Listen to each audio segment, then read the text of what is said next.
बंधुओं, आज बड़ा ही पावन दिन है और आज की तिथि है नौमी हो पूर्णिमा। और आज के दिन ही हमारे मोक्षगामी हनुमान हनुमान का जन्म हुआ था। समझ में आया? आज हनुमान जयंती है और आज जो है सुबह से धर्म ध्यान में, क्योंकि जिस दिन जिन महान आत्माओं का जन्म होता है वह दिन बड़ा पावन होता है। चलते हैं सुख यहाँ हैं उस पर। भैया कार्तिक, हाँ, कीर्ति के संबंध में साहित्यिक लोग यह कहते हैं कि कीर्ति तो आज तक कुमारी रही। क्या रहा? कीर्ति तो आज तक कुंवारी रही, उसकी शादी नहीं हुई। समझ में आया?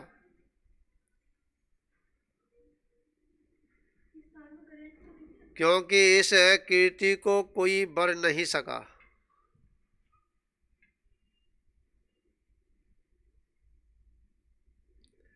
इसका पति नहीं बन सका। जिसको कीर्ति की चाह है उसे कीर्ति नहीं मिलती। क्या क्या? जिसको कीर्ति की चाह है उसे कीर्ति नहीं मिलती। जिसे अपना मान सम्मान की इच्छा है उसे मान सम्मान नहीं मिलता। समझ में आया? अगर उस कीर्ति के पीछे भागते हैं तो लोग उसे पागल कहते हैं। हाँ, एक घटना घटी महावीर जयंती के दिन। कहाँ की घटी ऐसी बात नहीं कहूँगा। सभी के स्वापे बंधे, समझे? सम्मान हुआ, एक व्यक्ति का सम्मान नहीं हो पाया। हाँ, और उस व्यक्ति को अब समझिए उसके बेटे का सम्मान हो जाए और उसके बाप का सम्मान ना हो, दोनों साथ साथ बैठे हो तो बाप को क्या बीतेगी। समझा? अब वह बेटा हर एक से कहे, हाँ हाँ, अभी बात करता हूँ, ठीक है? हाँ, अभी एक सेकेंड, मतलब अभी, हाँ, जूम चल रही है। तो उस बेटे ने जितने भी पदाधिकारी से सभी से कहना प्रारंभ कर दिया कि हमारे पापा का सेहरा नहीं लगा है, मतलब उनका सम्मान नहीं हुआ है। हाँ, सभी लोग जो है हंस रहे थे। हाँ, आखिर में क्या हुआ, जो मंत्री था उसने कहा अपना सेहरा उतारा और उसके पापा के सिर पे रख दिया। कहने का तात्पर्य यहाँ ये है कि वह जो सम्मान मिलना चाहिए वह नहीं, मन की तसल्ली हो गई। चंचल जी, मन की क्या हो गई? तसल्ली हो गई। हाँ, इसलिए कहा है जिसके पास मन हुआ करता है वह मान सम्मान के पीछे भागता है। हाँ, और जो अपने मन को संभाल लेता है तो वह मान सम्मान के पीछे नहीं, मान सम्मान उसके पीछे भागता है। क्या? परछाई के पीछे हम पकड़ने के लिए भागेंगे तो परछाई और आगे चली जाएगी, पकड़ने में नहीं आएगी। और हम थोड़ा विपरीत दिशा कर लेंगे तो परछाई तुम्हारे पीछे पीछे भागेगी। देखा है आपने? नहीं देखा? हम कोई भी इसी प्रकार से लक्ष्मी का ही है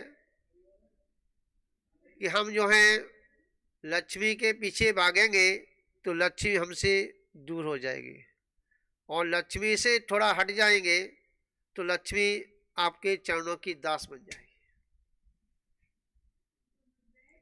तरुणा जी समझ में आ रही नहीं आ रही? तो जो लोग अपने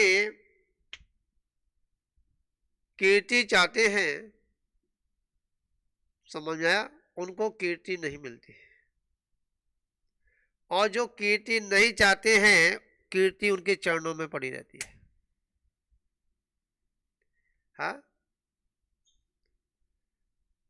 तो आचार्य भगवान तो यहाँ कह रहे हैं जिसको कीर्ति की चाह है उसे कीर्ति नहीं मिलती, और जिसको कीर्ति चाहती है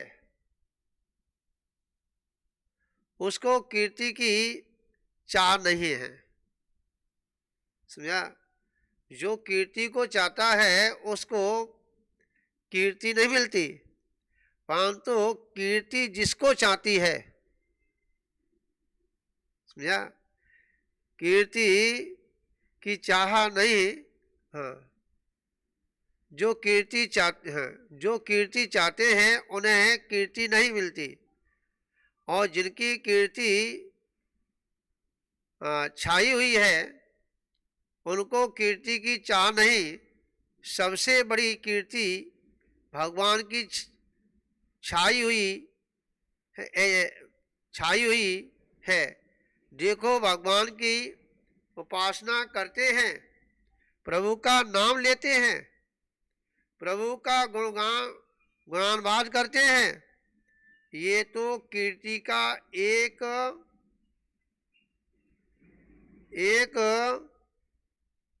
माप है।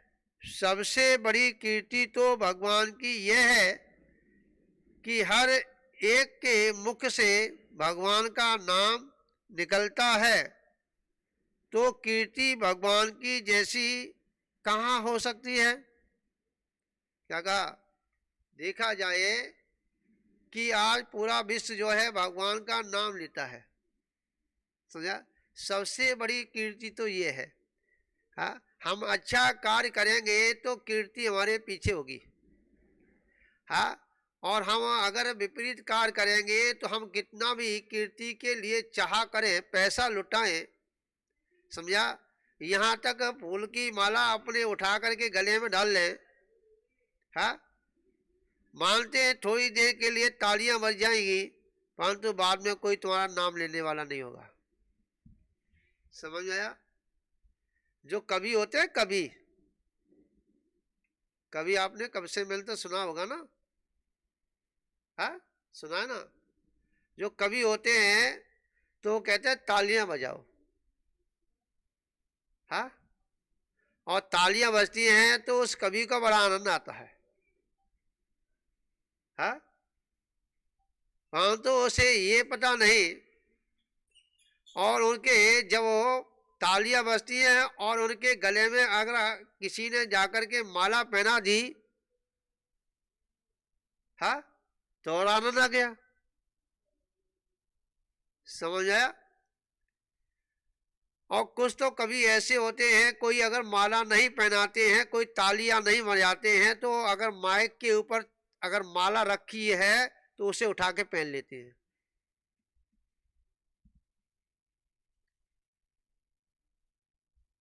कल्पना जी, हाँ, मैंने देखा था हाँ, एक कम से मिलन में बैठा था और वहाँ बड़ा अच्छा अच्छा कविता बोल रहा था, सभी लोग तालियां बजा रहे थे, हंस रहे थे, परंतु माला कोई नहीं पहना रहा था। उस कवि ने कहा कि मेरे को कोई माला नहीं पहना रहा है। वो माला उस माइक पर रखी थी, वो माइक से उठा करके उसने गले में डाल ली। समझा? ऐसे भी, परंतु जब वो माला डाली तो लोगों ने तालियां बजा करके वो आनंद लिया। तो कहने का तात्पर्य है, जो अपनी अपनी चाह के लिए पीछे भाग रहे हैं, कीर्ति के पीछे भाग रहे हैं, तो लोग जो है उसकी हंसी उड़ाते हैं और तालियां बजाते हैं।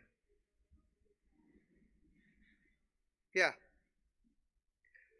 तो यहां कह रहे हैं, पर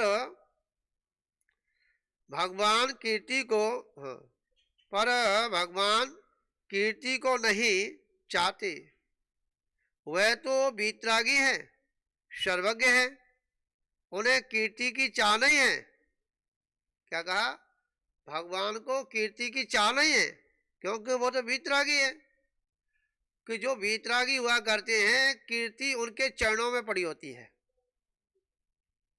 समझा? देखिए, हाँ, मतलब कहने का तात्पर्य, दोबारा रिपीट कर रहा हूं उस चीज को। भगवान वीतरागी है, भगवान को किसी से राग नहीं, किसी से द्वेष नहीं। जब राग द्वेष नहीं है तो कीर्ति की आवश्यकता क्या है? हाँ, तो इसलिए वह जो कीर्ति है भगवान के चरणों में पड़ी होती है। समझा? जो लोगों के जवान पर वो है जय जयकार हुआ करती है। हाँ, तो जो नहीं चाहते हैं कीर्ति उसके पीछे होती है, और जो कीर्ति को चाहते हैं वहां कीर्ति क्या कभी वहां जाकर के नहीं बैठती है। समझ में आया? तो यहां कह रहे, अरे जो कीर्ति को चाहता वह स्वयं अशुद्ध है। क्या कहा? और कीर्ति जहां अशुद्धता है वहां नहीं रुकती। समझा? कीर्ति वहां रुकती है जहां पवित्रता है। जहां पवित्रता है, जहां अच्छाइयां हैं, वहीं पर कीर्ति सम्मान के साथ उसके गले में, समझा, जाकर के समर्पण हो जाती है। समझा? तो आचार्य भगवान यहां कह रहे हैं, तो अशुद्ध ना होना हो तो कीर्ति को ना चाहो। अगर तुमको अशुद्ध नहीं होना है, ठीक है, अगर हमको भगवान परमात्मा बनना है, क्या करना है? परमात्मा बनना है। भैया इसको बंद कर दो, गेट को, बाहर उदम अच्छा रहा है, बंद करो। हाँ, समझ में आया? तो कहने का तात्पर्य यहाँ ये है कि उस हमें भगवान, अपनी आत्मा को भगवान बनाना है, भगवान को, अपनी आत्मा को परमात्मा बनाना है, मोक्ष के लिए जाना है, तो हमें कीर्ति से अपना मुख मोड़ना पड़ेगा। और जब वह वीतरागी, क्योंकि कीर्ति उसी के गले में शोभा देती है जो वीतरागी हुआ करते हैं। रागी हैं उनके गले में, जैसे कोई विधवा स्त्री और 16 श्रृंगार करके और बाजार में निकले तो कैसी लगेगी? लोग क्या कहेंगे? और वही स्त्री, समझा, जिसका पति हो, समझा, और सफेद साड़ी पहन के निकले तो कैसी लगेगी? अच्छी लगी? नहीं लगेगी। समझा? तो इसलिए जिसके जो चीज है, जिसके, समझा, जितनी जो विधवाएं स्त्रियां हुआ करती हैं, जितनी सादा रूप में रहेगी इतनी सुंदर लगती है, और जितनी शादीशुदा स्वागल स्त्रियां होंगी वो श्रृंगार में अच्छी लगती है। समझा? और जब उनके अंदर वीतरागता आ जाए, हाँ, तो फिर एक साड़ी में ही अच्छी लगती है। क्या है इसमें? एक साड़ी में ही अच्छी लगती है। विचार करना। तो आचार्य भगवान जी यहां कह रहे हैं अपने स्वरूप में ही दृष्टि दो की मैं शुद्ध हूं, ज्ञान स्वरूप हूं, इस लोक में कीर्ति को क्या चाहूं। यहां नाम के लिए मरना, कीर्ति के लिए मरना निपट अज्ञान है।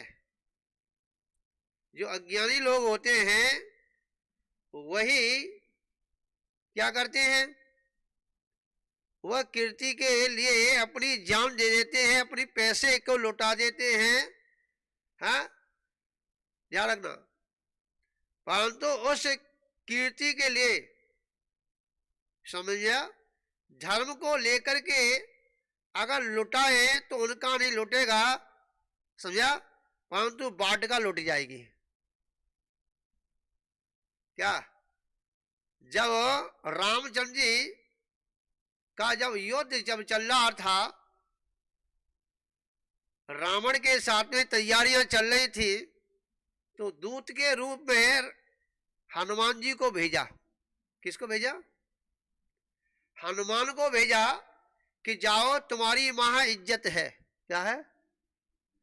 तुम्हारी लंका में इज्जत है, आपकी रिश्तेदारी है, समझा, आप वहां जाओ और इस मामले को कैसे निपटाओ।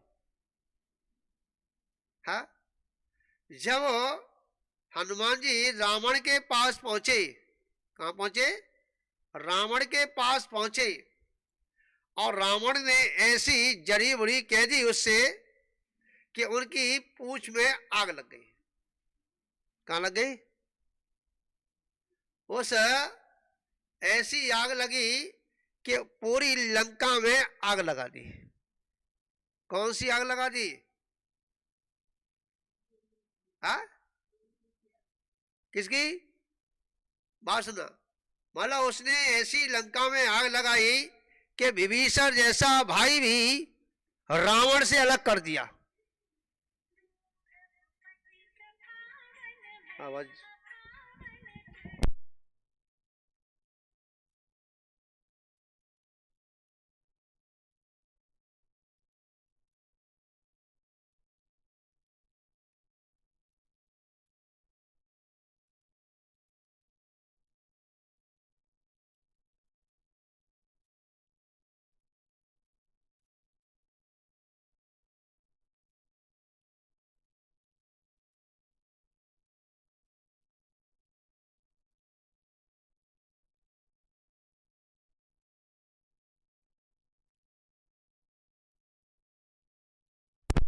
हाँ जी, समझ में आ रही है?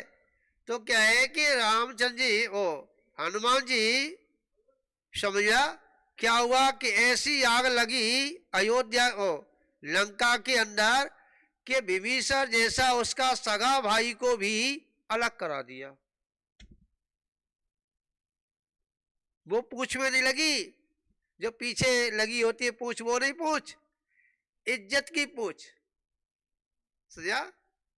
और ऐसी आग लगाई, समझा, इतना क्रोधित हुआ, हाँ, कि उस हनुमान जी ने, सैल कुमार ने पूरी उस लंका में ऐसी आग लगाई। कैसी आग लगाई? कि उस रावण की ऐसी बेइज्जती की। क्या की? उसके चरित्र का इतना बखान, हाँ, खोल खोल के रखा, समझा, कि सभी के मुख पर रावण की बुराइयां छा गई। यहां तक मंदोदरी जैसी उसकी पटरानी, समझा, वो भी रावण से विमुख हो गई, समझा। जितने भी उनके परिवार के कुटुंब के थे वह सब अलग हो गई, ऐसी आग लगाई। तो कहने का तात्पर्य यह है कि जिसकी इच्छा है इज्जत की, क्योंकि रावण के अंदर जो है एक अहंकार था कि मैं सब कुछ कि क्या था? अहंकार था। अहंकार के साथ में जो इज्जत चाहता है उसे इज्जत नहीं मिलती। समर्पण के साथ में जो इज्जत चाहता है वह दूसरे के घर में जाकर के आग लगा के आता है। समझ में आया? रावण के अंदर, अरे यार यार,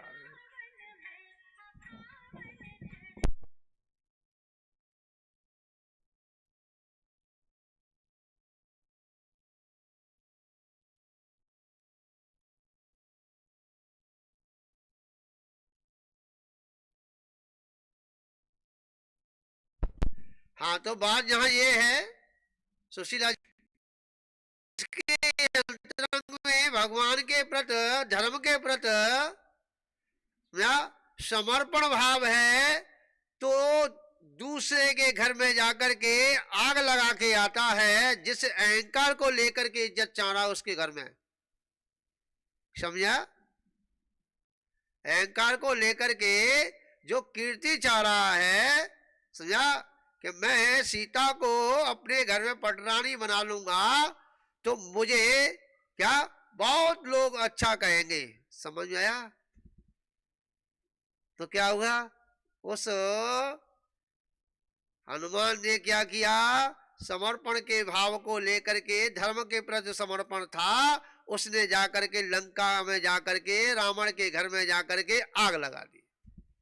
और क्या हुआ कि जिसके घर में 1,00,000 पुत्र और 1,25,00,000 नाती, और जाके ना दिया और बाती, क्या कहा? कितने पुत्र थे? 1,25,00,000 पुत्र जो है 1,00,000 और 1,25,00,000 नाती। समझा? और जब उस रावण की मृत्यु हुई उससे पहले सबके सब जो है मोक्ष की रास्ता पकड़ ली, धर्म की रास्ता। मतलब उस रावण की किसी ने सहयोग नहीं किया, ना भाई ने किया, ना पुत्रों ने किया, ना उनकी पत्नी ने किया। लंका के जितने भी लोग थे किसी ने भी उस रावण का समर्पण क्या समर्थन नहीं किया। विचार करना। इसलिए कहा है कि आचार्य भगवंत कह रहे हैं कि भाई समर्पण लेके आइए। समझा? आपको वह कीर्ति अपने आप मिलेगी। आप देखिए, राम उस हनुमान के अंतरंग में समर्पण था राम के प्रति। आज इस कलकाल में भी, क्या इस कलकाल में भी, निकृष्ट काल में भी उस राम से ज्यादा नाम जो हनुमान का लिया जाता है। समझा? आप देख लेना, जितनी राम की मूर्तियां नहीं मिलेगी, जितने राम के भक्त नहीं मिलेंगे, जितने आपको राम के मंदिर नहीं मिलेंगे, जितने आपको जगह जगह हनुमान जी के मंदिर मिल जाएंगे। क्यों सुशीला जी? आज जो कीर्ति है, क्योंकि आज हनुमान की जन्म जयंती है। कौन की? हमारे हनुमान की। शैल कुमार की क्या है? जन्म जयंती है। आज के दिन उनका क्या हुआ? जन्म हुआ था। और जन्म के ऊपर अगर इतिहास थोड़ा प्रयास डाला जाए, बड़ा विचित्र था। समझिए, वह पवन जय के पुत्र थे। किसके थे? पवन जय के। और उनका हनुमान का जन्म हुआ था वह जंगल में हुआ। इसकी कथा बड़ी विचित्र है, आप लोगों ने सभी ने पढ़ी होगी। पर आज के दिन कथा को पढ़ना, महान पुरुषों के इतिहास को पलट के देखना बड़ा पुण्य का आश्रम होता है। क्योंकि आज के दिन, क्या मन करो, आज के दिन हमारे वह शैल कुमार, हमारे हनुमान का जन्म हुआ। उसका इतिहास ये था कि वह जो अंजना जो उनकी माँ थी, ठीक है, और पवन जय उनके पिता थे, अंजना के पति, और शादी होने के बाद में उनका 22 वर्ष तक बेटा नहीं हुआ एक दूसरे का। समझा? जब बेटा नहीं हुआ तो वहां लंका के रावण के यहाँ कोई चढ़ाई की गई और उस रावण के सहयोग के लिए पवन जय के पास संदेश आया कि भाई हमें आपकी मदद चाहिए, सुशीला जी। और पवन जय जब जा रहे थे तो हनुमान जी ने कहा कि नहीं, वो हाँ, पवन जय सहयोग के लिए जा रहे थे तो वहां चकवा चकवी जब देखे रास्ते में, मैं शॉर्ट में कह रहा हूं कि कथा तो बहुत लंबी है, ठीक है, और चकवा चकवी को देख करके उनको क्या होगा कि जहां एक पल देख नहीं सकते थे, अब उनको एक पल अंजना से अलग नहीं हो पा रहे।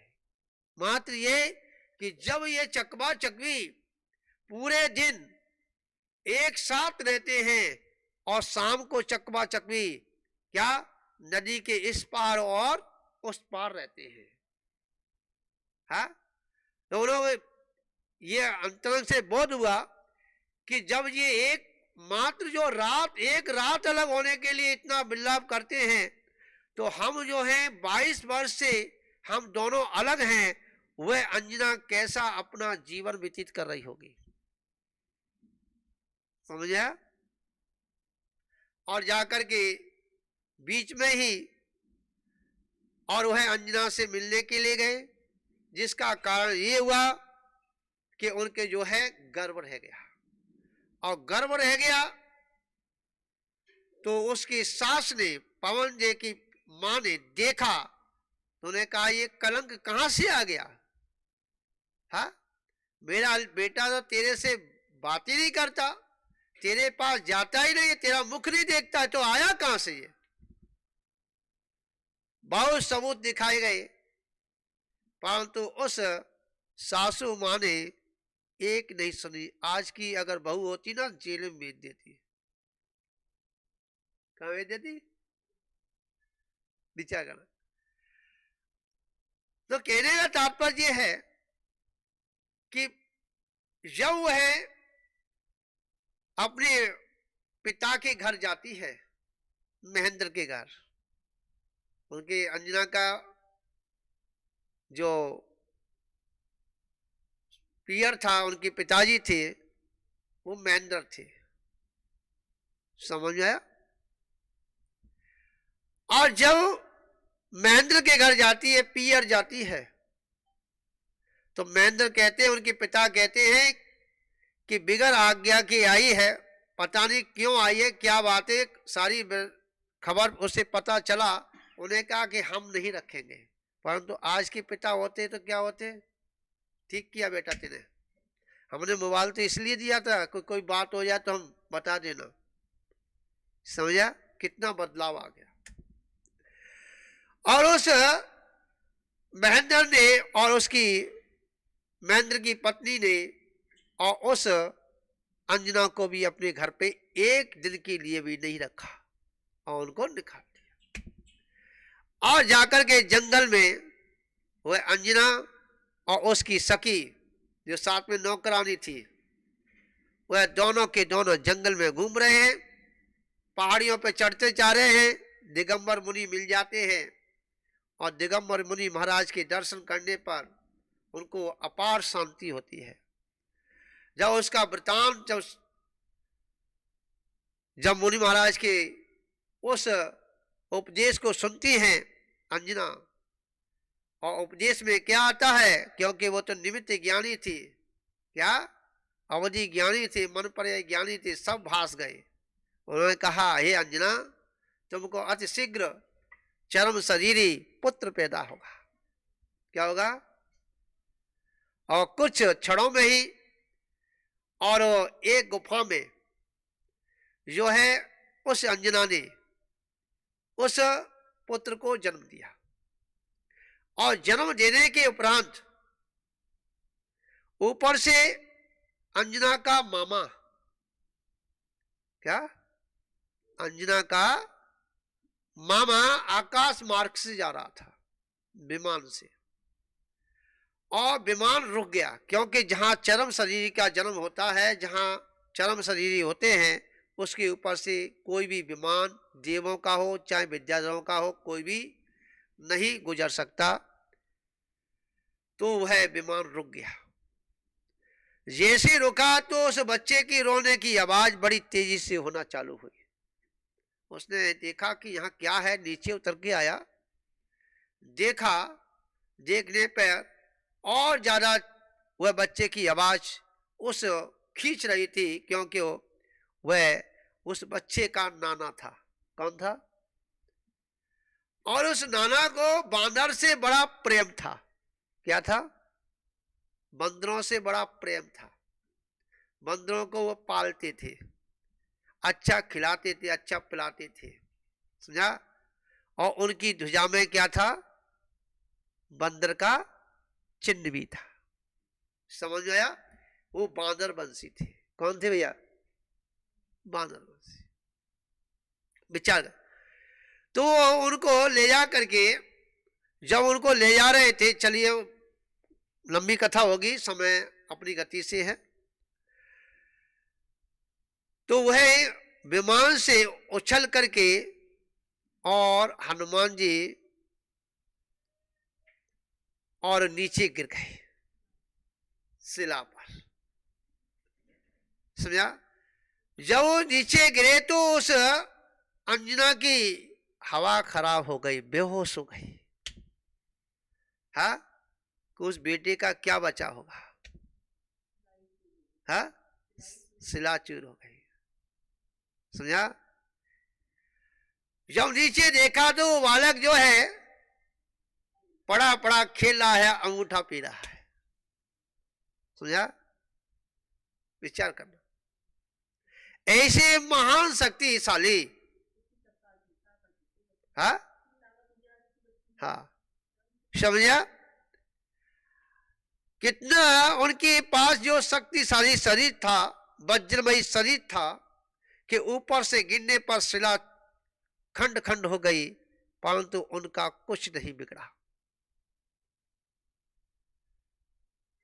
और बालक का हरिद्वीप था ना, हरिद्वीप में जाकर के उन हनुमान जी को लेके गए।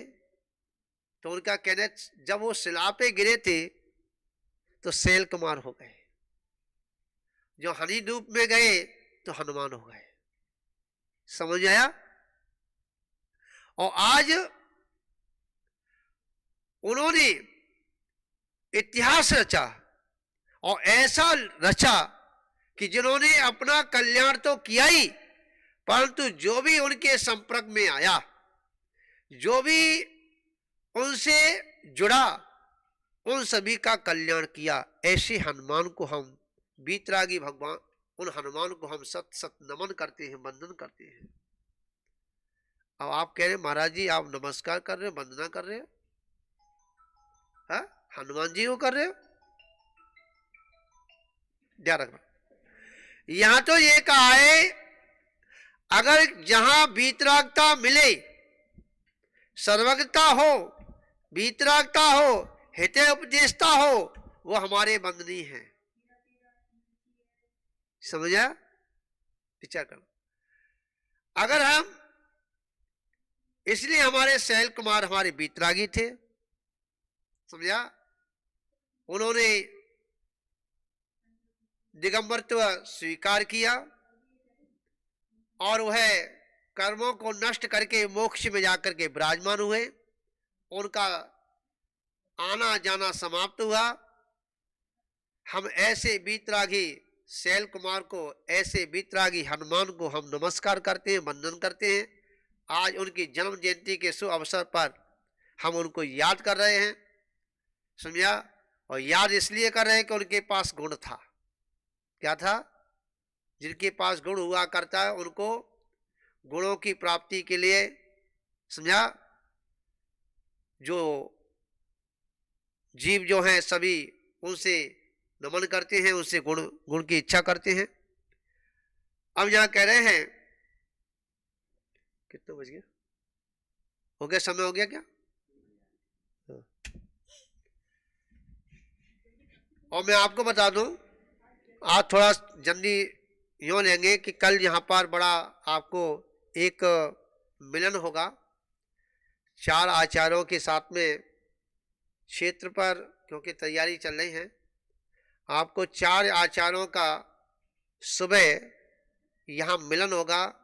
आचार्य पुष्पनंद सागर जी महाराज, समझा, आचार्य तुम्हारे सौरभ सागर जी महाराज, हाँ, और आचार्य सुरतन सागर जी महाराज, और आचार्य सौभाग्य सागर जी महाराज, समझ आया।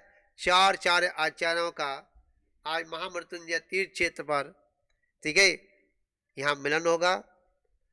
कल उनका यहाँ प्रवेश है और यहीं पर उनकी आहारचर्या है, समझा। हाँ, और शाम को फिर यहाँ से बिहार होगा। हाँ।